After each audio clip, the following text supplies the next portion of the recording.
This is how to make a battery-powered lamp during a power outage.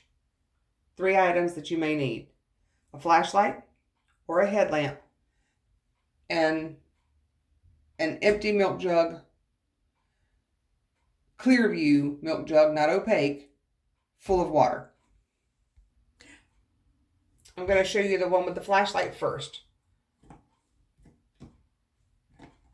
So now our room is completely dark. You put the flashlight up against the milk jug and just turn it on.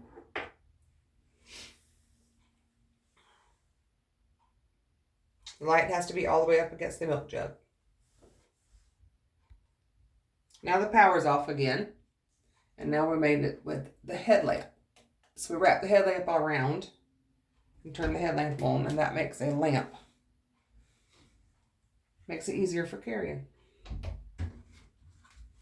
Lights up the entire room.